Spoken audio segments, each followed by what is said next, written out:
Hey there, welcome back to the Well Balanced Mind. I'm Shannon Rollins, your host, clinical hypnotherapist located in Orlando, Florida.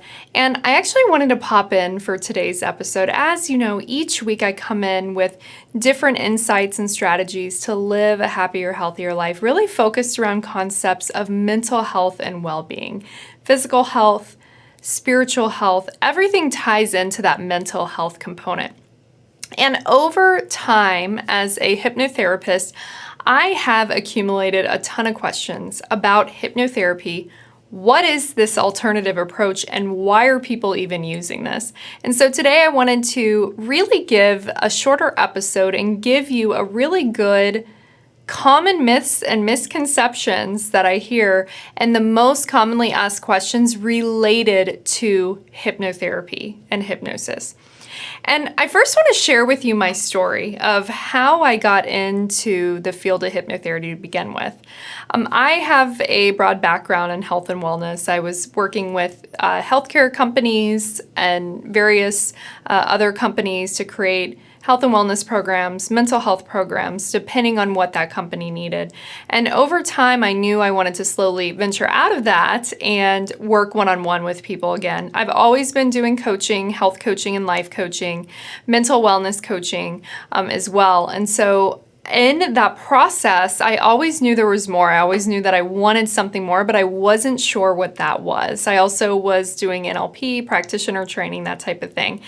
And I just remember a couple years ago, I went through a family loss and I ended up going randomly to a hypnotherapist, and I don't even know what made me want to make this appointment. But something in the back of my mind said, Shannon, you need something more than this. There is something more to life than this. And so what I ended up doing is I went in and I had believe me, no freaking clue what I was doing at all. I walk in and my life changed. First session, my life completely changed.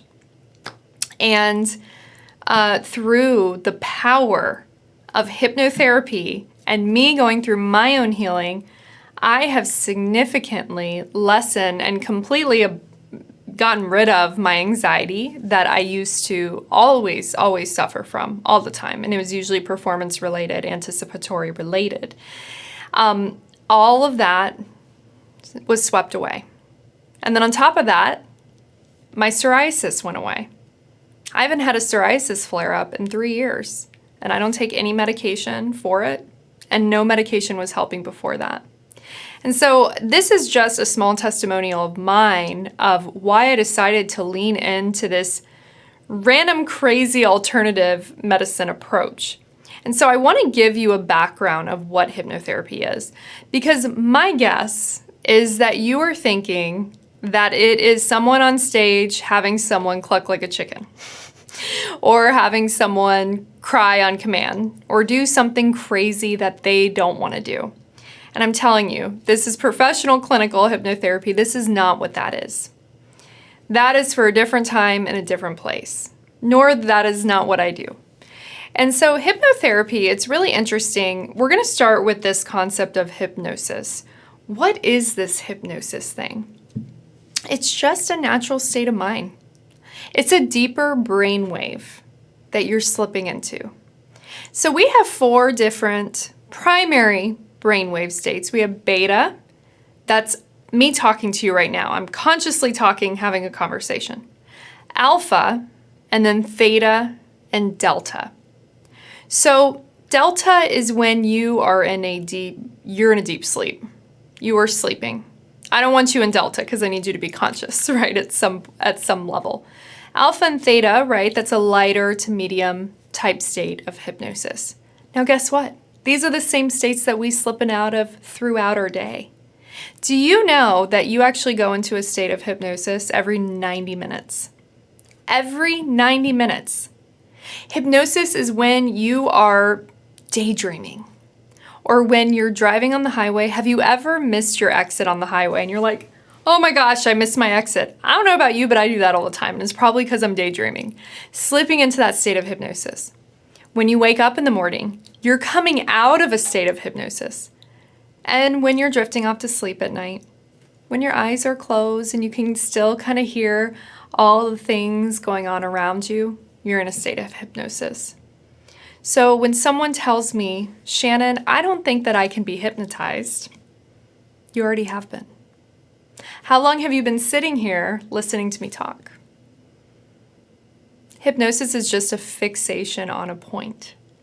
Fixation on a point, allowing everything to drift away. Have you ever been to a conference or have you ever watched TV and you've been so fixated on whatever it is that person was saying where everything else just kind of drifted away? You were in a state of hypnosis. Have you ever binge watched TV and you're like, oh my gosh, biting your nails? You're in a state of hypnosis. Everyone can be in a state of hypnosis. It's just a matter of how deep you go and what your willingness is to be able to work through whatever you want to work through. And so really to debunk that myth, right, that anyone can go into a state of hypnosis, what is the point of even doing that, right? What's the point of having someone go in a state of hypnosis? The reason why it's so effective, first of all, it is the primary one thing that could really, really stimulate your vagus nerve and really calm things down, really lighten up your parasympathetic nervous system. That calming rest and digest system, hypnotherapy is a wonderful modality for that. And when you are in a lighter state or a medium state of hypnosis, your subconscious mind is open to have a communication with your conscious mind. Now, I've done a couple episodes on the subconscious mind, so you could go back and take a look at that as well, overviews of what the subconscious mind is. But this is just an aspect of your mind. And so with the subconscious mind, that's where your past memories, your negative emotions, even positive emotions, past events, everything is stored there. Your memory, our automatic behaviors. Most of our behaviors every single day are automatic and they're coming from our subconscious mind. What hand do you brush your teeth with? What order do you brush your teeth? Do you brush it before you get in the shower or when you get out of the shower? What order in the shower do you wash your hair first or do you wash your body first? Do you wash your face first? These are all things that are automatic. Our brain is a computer. It is a computer. And so being able to bridge that connection between the conscious and the subconscious mind, that is when true results occur. That is why I use hypnotherapy for behavior change.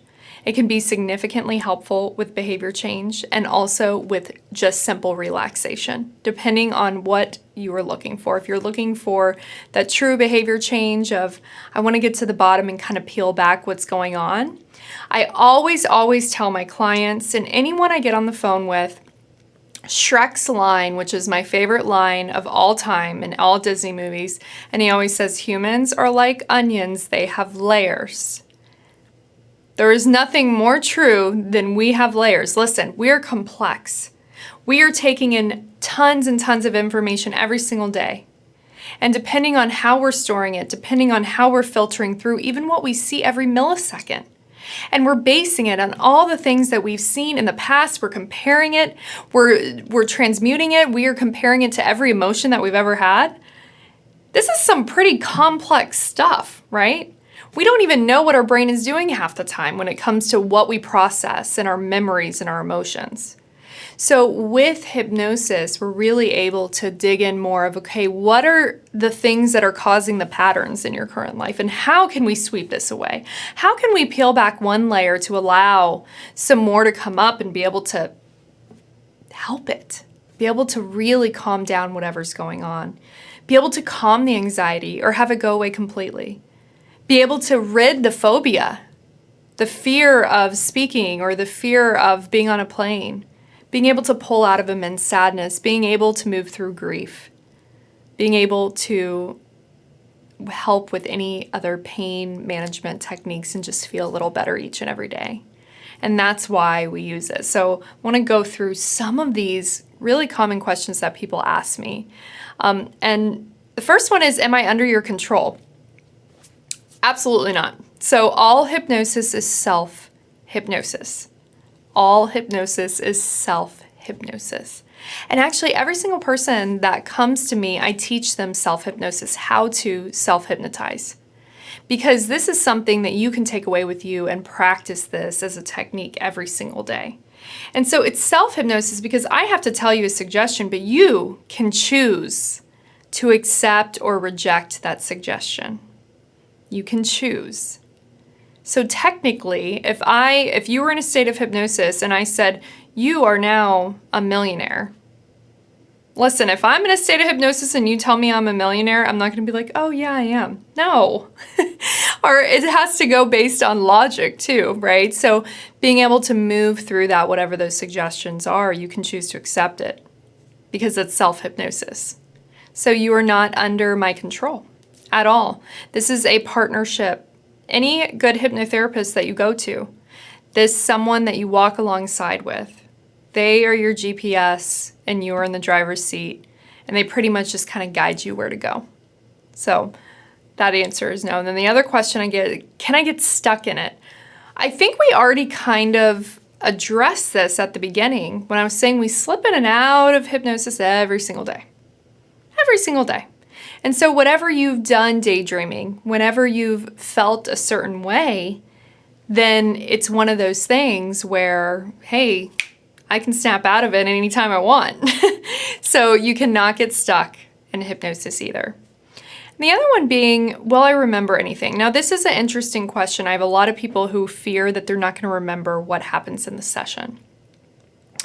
You are fully going to remember everything in the session as long as you're conscious enough to experience whatever that is. You might not remember, there's a lot of processing going on. There's a lot of details going on in the session. But I have never had anyone leave a session and say, I have amnesia, I can't remember anything that happened. The only time that will happen is if you fall asleep. If you are if you're out and completely done, which that's not something we do. I have some people who are afraid that they're going to fall asleep and not be able to do the work that I guide them through. And that's not the case either. I'll be able to tell if you're sleeping, and if that's the case, I bring you up a little bit. I just count you up a little bit so you're able to be conscious and really have that interaction with me. And to be completely honest, you can be in a state of hypnosis with your eyes open. What if I told you that I'm talking to you right now and I'm in a state of hypnosis? I can tell you that I feel like I'm in a state of hypnosis. I'm staring at the camera and all of the gaze is just so blurry and I just feel so calm right now. So I want you to ponder that and see maybe how many times throughout the day you feel you're kind of drifting and feeling good, really that feeling of focusing on feeling good. And the more that you practice it, the easier it can get for you. And then the other question, which is my last question, is does this work for everyone? Now, this is what's interesting, right? This works to whatever your readiness is to work, okay? Now, there are some people who their healthcare practitioner might say, hey, they're not quite ready, or their readiness for hypnosis is not good at this time. And that's completely normal. And we address that. So if someone were to come to me and that was the case, then we would work on a ton of NLP techniques, visualization techniques, coaching techniques, that they're still going to get a lot of value of, at least to give them that buffer until they are ready to go into hypnosis, into a state of hypnosis. Now, I keep using the words hypnosis and hypnotherapy because they are two separate things. Hypnotherapy is the profession that we use. Hypnosis is the modality, the thing that you're doing, right? I induce hypnosis, so you become that super relaxed, hypnotic state, just listening to my suggestions. But then while that's going on, I'm also using all different types of other hypnotherapy techniques that could help you get to your goal. Now, some people think, and I'm going to be real, transparent with you, some people think that hypnotherapy is the answer to everything. And it can be, but it's likely not. This takes conscious work. There's some people who ask me, will I come in and you'll just snap your fingers and I'll be able to leave and I'm just never going to eat that thing again? Or I'm never going to love my ex-wife again. And I'm like, no, it doesn't work that way, right? Because you've had habits. You have wired your brain a certain way for so long. Now, I say that with a little bit of grace because I've had people come to me who've left after the first session and their life was never the same again. But there's other people that take a couple more sessions. They take 5 sessions. They take 10 sessions. How long have you been doing the thing that you're trying to stop doing? Take that into account too. How long have you been doing that thing? And being able to undo it. There's always hope. You can always undo anything that you've done in the past. But we really work together on a timeline. So there's no time. People say generally, how long should this take? Blah, blah, blah, blah, blah. And it's something where everyone has their own journey. Everyone has their own journey. And so it's not going to be the answer for everything and everyone. It might be that this is a modality that you use in conjunction to other types of techniques as well. And also homework, right? I would give you some homework assignments on top of whatever you're trying to achieve. But my goal for you is just to get you to your goal as fast as you can possibly get to, within reason, working together as partners, working together as a team, and just working with the subconscious mind and really being able to work to get you the true results that you desire and the true results that you want. And that is such a joy for me because I see myself sometimes just that first day that I went to a hypnotherapist and how nervous I was. I have so many people who they sit in my chair and they say, Shannon, I am so nervous to be here. I don't even know what I'm doing here. And I say, you know what? That's okay. It's okay to be nervous. Anytime you're stepping out to something new, you're going to be nervous. And nervous is a sign to your subconscious mind that changes are coming, that changes are happening for you. And sometimes if we don't know what it looks like on the other side of that wall, we don't know what the freedom looks like, we don't know what it looks like on that other side, then that change can be so scary. We almost want to hold on to what we have. But when you are able to let go of that and step into the unknown, there's so much for you on that side of things. So much. And I have some people say, well, gosh, what if it doesn't work? I've got you. That's okay. This is something where this is a process, right? So healing kind of looks like, it goes up, down, backwards, sideways, and that's okay. So it's learning to have fun and loving yourself and trusting yourself more in this process can really, really give you some relief for the time being. And so that's my full overview that I wanted to give to you today about hypnotherapy, hypnosis in general. And if you want to learn more, you can go to my website at shannonrollins.com. You can book a free 15-minute consultation. I'm happy to answer any questions that you may have. And if you're just unsure of what you need or who you need, you can also book a consultation. And if I feel you need a licensed mental health counselor or maybe a psychologist or psychiatrist instead, I would just send you over to them. I have the resources. So even if you aren't sure and you're just like, Shannon, I don't know, I just need help, I am so happy to help you any way that I can. And I so appreciate you, as always, tuning in to the Well Balanced Mind. And I will see you next time here. Thank you.